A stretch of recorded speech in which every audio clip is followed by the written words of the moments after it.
All right, lesson 5.4, dividing with decimals. The cool thing about this is technically there really isn't much new here. Let's go ahead and get our I can statement written down. I can solve division problems with decimals. If you need to stop the video while you write that, please do. All right, before we look at this problem, I just want to go through the steps. Now you're going to see a lot of writing here, but don't let this scare you. This really isn't much different than what we've been doing. When we have a division problem with a decimal, the first thing we're going to do is just ignore it. We're going to pretend it's not even there. And then you're going to solve it using your favorite division method. And then just like multiplication, we're going to put the decimal in last. And we're going to do that by counting the number of decimal places after the decimal in the original problem. And then starting at the end of the quotient, which is the answer, we're going to count back to the left that many places, just like we did in multiplication. So as you can see, there's not much new going on here. All right, so we have three friends set up a lemonade stand and made $20.25. They will share the money equally. So how much should each person get? We're going to take that $20.25 and divide it three ways. So, like I said, we're going to first ignore the decimal, just pretend it's not even there. And I know that 3 doesn't go into 2, but it goes into 20. Whoops, there's our little reminder. Forgot that was there. All right, it goes in there 6 times. So 6 times 3 is 18. I'm going to go ahead and subtract. I get 2. I'm going to check and then bring down. So now I repeat. I'm going to divide. How many 3's are in 22? 7 times 3 is 21. It's time to subtract, check, bring down. And now I know that there are 5 3's and 15, and I have no remainder. So we ignored the decimal. We solved it with our division method. Now we're going to count, just like in multiplication. So in my original problem, I had 2 digits to the right of the decimal. And my answer, we all know that there is a decimal at the end of every number. We just don't need to use it. So I count back 2 places. And now my answer is $6.75. Each of those friends are going to get that much money. All right, let's look at another one. This time we have a double-digit divisor. The rules are the same. We're going to ignore the decimal. When we have double-digit divisors, we know that we're going to round the divisor to help us find a number that's going to work. We're going to go ahead and solve it. Remember, when we do our multiplying, we have to multiply by the original number, not the rounded divisor. And then we're going to do the same thing. We're going to count those decimal places and put it in at the end. So a company bought 38 sandwiches for a business meeting. Each sandwich cost the same amount. The sandwiches cost $161.12 in all. What was the price of each sandwich? So we're taking that total price, dividing it 38 ways to get the price of each individual sandwich. So I'm going to round 30. There's our reminder, how we do our division. I'm going to round 38 up to 40.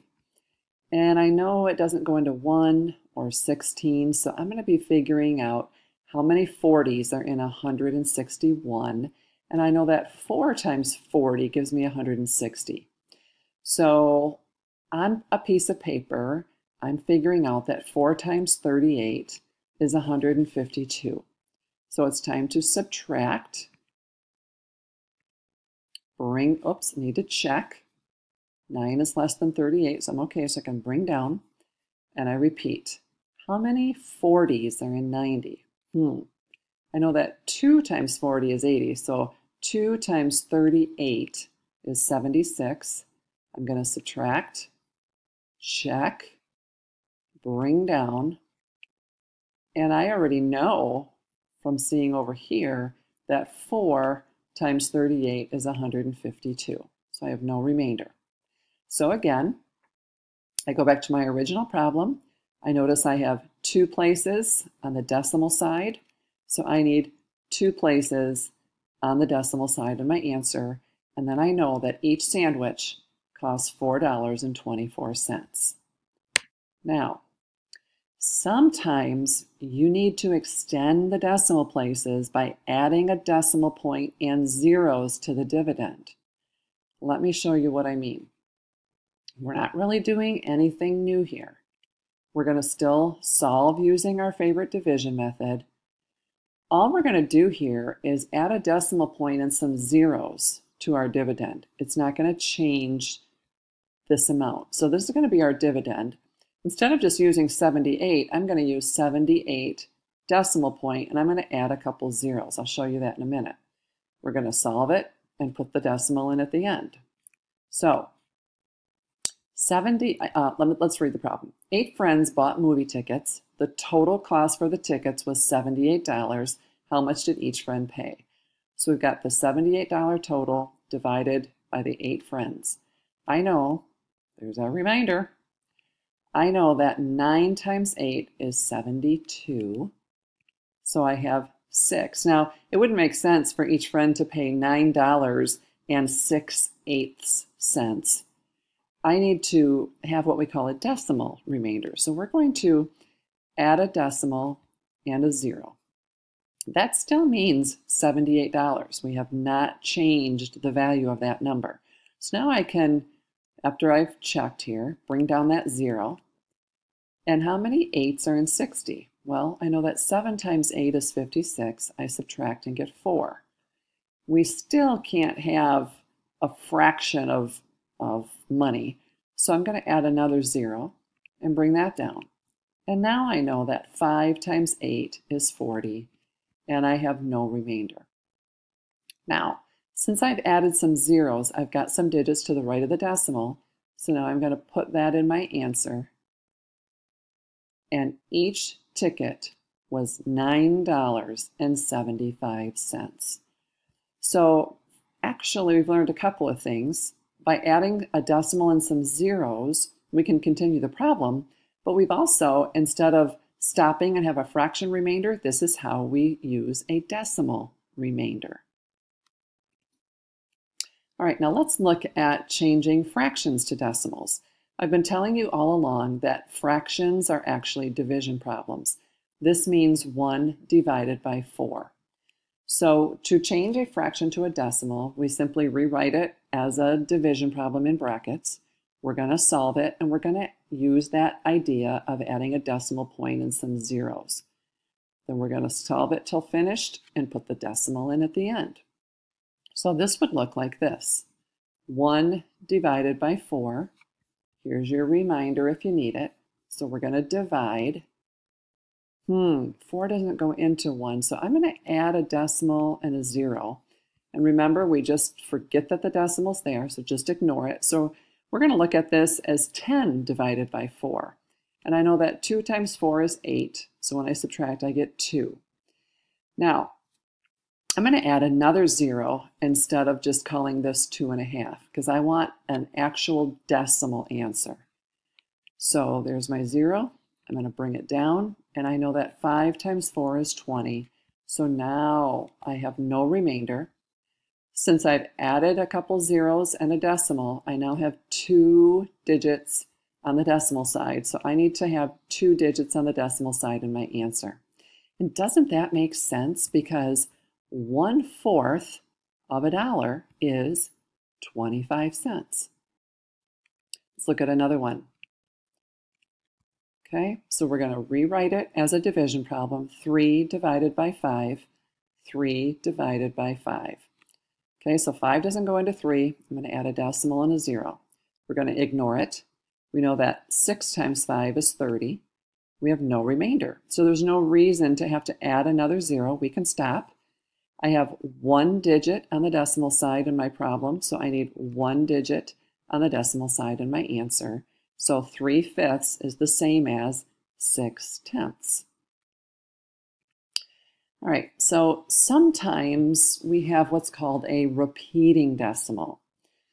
All right, so I know, sounds like something new, doesn't it? So we're going to keep the same process. Rewrite it as a division problem. We're going to solve it by adding a decimal and some zeros. We're going to continue solving till we're finished, and then count the decimal places. Nothing new. So we have 2 divided by 3. There's your poster to remind you if you need it. Okay, 3 doesn't go into 2, so I'm going to add that decimal and a 0. I'm going to ignore that decimal and think of this as 20. So I know that 6 times 3 gives me 18. So when I subtract, I get 2. I don't want that remainder, so I'm going to add another 0, bring it down. I know that 6 times 3 is 18, so when I subtract, I get 2. Okay, when I'm dealing with decimals, I can't be using a fraction remainder, so I'm going to add another 0, bring it down. I have 20. I know that 6 times 3 is 18, and this is just going to keep going on and on and on. Now, notice that I have 3 digits to the right of the decimal in my problem. When I get to the thousandths place here, it's time to stop. Okay, there's no need for you to go beyond the thousandths place. I have 3 digits to the right of the decimal or on the decimal side in my problem, so I'm going to need 3 of those in my answer.